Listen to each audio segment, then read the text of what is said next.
নমস্কাৰ বন্ধুসকল, আসাম আইকিউ চেনেলটোলৈ সকলোকে স্বাগতম। আজিৰ এই ভিডিঅ'টিত দিল্লী চিএম অৰবিন্দ কেজৰিৱালক ইডিয়ে কিয় গ্ৰেপ্তাৰ কৰিছে তাৰ ওপৰত জনোৱা হৈছে। ইডিৰ গ্ৰেপ্তাৰ দিল্লীৰ মুখ্যমন্ত্ৰী অৰবিন্দ কেজৰিৱালক।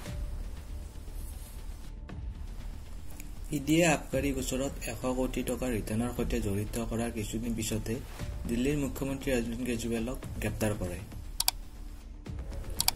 দিল্লীৰ মুখ্যমন্ত্ৰী তথা আপ দলৰ আহ্বায়ক অৰবিন্দ কেজৰিৱালক বৃহস্পতিবাৰে সন্ধিয়া ইডিয়ে গ্ৰেপ্তাৰ কৰে।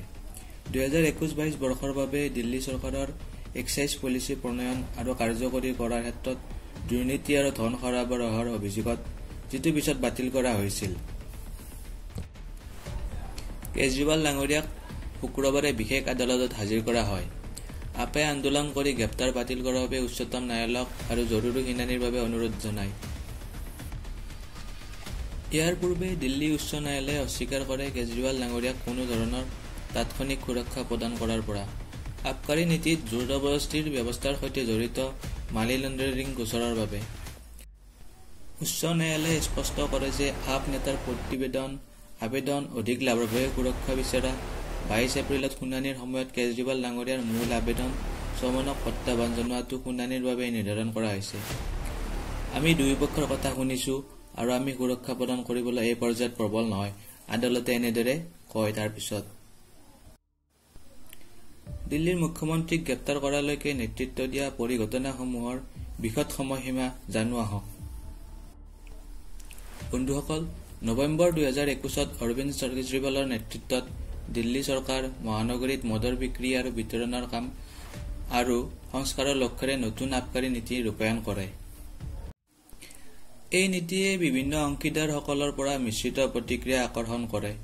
কিছুমানে ইয়াৰ প্ৰগতিশীলতাক প্ৰশংসাও কৰে, বিপৰীতে আন কিছুমানে ইয়াৰ সম্ভাৱনাক সমালোচনাও কৰে, ৰাজহ আৰু জনস্বাস্থ্যৰ ওপৰত প্ৰভাৱ পৰিব পৰাৰ বাবে। উল্লেখ্য যে জুলাই 2022ত দিল্লীৰ মুখ্য সচিবে উল্লেখযোগ্য উলংঘাৰ নীতিৰ প্ৰকাশ কৰে আৰু ইয়াৰ ওপৰত কাম কৰি দিল্লীৰ লেফটেনেণ্ট গভৰ্ণমেণ্ট নিয়মৰ উলংঘাৰ ক্ষেত্ৰত CBI তদন্তৰ পৰামৰ্শও দিয়ে। আগষ্টৰ 2022ত দিল্লী এলজিৰ পৰামৰ্শ অনুসৰণ কৰি CBIয়ে তেতিয়াৰ উপ মুখ্যমন্ত্ৰী মনোজ সিসোদিয়া আৰু আন 3জনক লক্ষ্য কৰি অভিযান পৰিচালনা কৰে আৰু বলবৎকাৰী আবকাৰী সঞ্চালকালয়ে সুৰক্ষা নীতিৰ সৈতে জড়িত ধন সৰবৰাহৰ গোচৰত ৰুজু কৰে। 2022 চনৰ ছেপ্টেম্বৰ মাহত আম আদমী পাৰ্টিৰ যোগাযোগ মুৰব্বী বিজয় নায়াৰক গ্ৰেপ্তাৰ কৰে CBIয়ে। 2023 চনৰ মাৰ্চ মাহত ইডিয়ে দিল্লীৰ প্ৰাক্তন উপ মুখ্যমন্ত্ৰী মনোজ সিসোদিয়াক গ্ৰেপ্তাৰ কৰে। 2023 চনৰ অক্টোবৰ মাহত আপ নেতা সঞ্জয় সিঙক গ্ৰেপ্তাৰ কৰে ইডিয়ে। তদন্তকাৰী সংস্থাটোৱে দিল্লীৰ মুখ্যমন্ত্ৰী অৰবিন্দ কেজৰিৱাললৈ প্ৰথম চমনো জাৰি কৰে। 2023 চনৰ ডিচেম্বৰ মাহত দিল্লীৰ মুখ্যমন্ত্ৰীলৈ দ্বিতীয় চমন জাৰি কৰে ইডিয়ে। 2024 চনৰ জানুৱাৰী মাহত আপৰ মুৰব্বীক তৃতীয় আৰু চতুৰ্থবাৰৰ বাবে চমন জাৰি কৰে ইডিয়ে। 2024 চনৰ ফেব্ৰুৱাৰী মাহত ইডিয়ে ক্ৰমে 2, 14, 23, 27 ফেব্ৰুৱাৰীত কেজৰিৱালক প্ৰথম, ষষ্ঠ, সপ্তম আৰু অষ্টম চমন জাৰিও কৰে। 16 মাৰ্চত 2024ৰ ভাৰত ৰাষ্ট্ৰ সমিতিৰ নেতা কে কবিতাক ইডিৰ দ্বাৰা গ্ৰেপ্তাৰ কৰা হয়। 2024 মাৰ্চৰ 21 তাৰিখে দিল্লীৰ মুখ্যমন্ত্ৰীলৈ নৱম চৰণ জাৰি কৰে ইডিয়ে। কেজৰিৱাল ইডিৰ আগত পুনৰ হাজিৰ হ'বলৈ অস্বীকাৰ কৰে। পৰৱৰ্তী সময়ত দিল্লী উচ্চ ন্যায়ালয়ে তেওঁক গ্ৰেপ্তাৰৰ পৰা সুৰক্ষা অস্বীকাৰ কৰে, যাৰ ফলত এনফৰ্চমেণ্ট ডাইৰেক্টৰৰ টীমটোৱে তেওঁৰ বাসগৃহত উপস্থিত হৈ তেওঁক গ্ৰেপ্তাৰ কৰে। বন্ধুসকল, দিল্লীৰ সুৰক্ষা নীতিৰ গোচৰত সকলো শীৰ্ষ নেতাকে গ্ৰেপ্তাৰ কৰা হয়।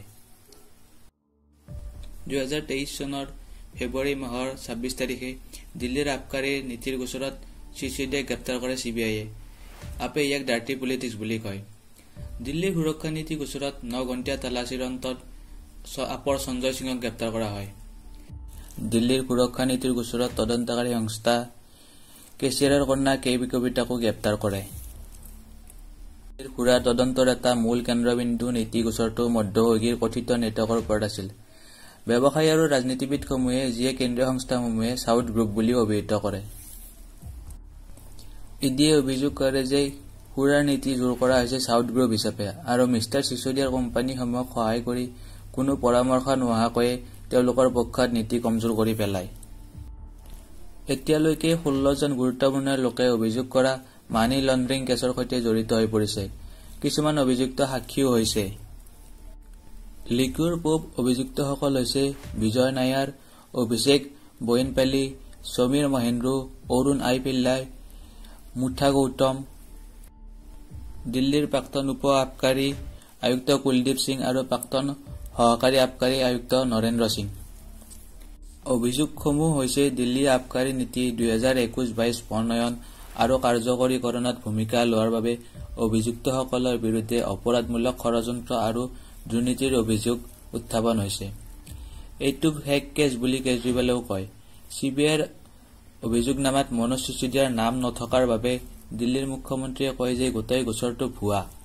I am sorry a conspiracy was hatched, implicating him in a false case. এনেদৰে কেজৰিৱালে কয়। বন্ধুসকল, ভিডিঅ'টো চাই কেনেকৈ পালে জনাবলৈ নাপাহৰিব আৰু লাইক এণ্ড ছাবস্ক্ৰাইব কৰি দিব। কমেণ্টত আপোনালোকৰ মতামত নিশ্চয় জনাব। ধন্যবাদ।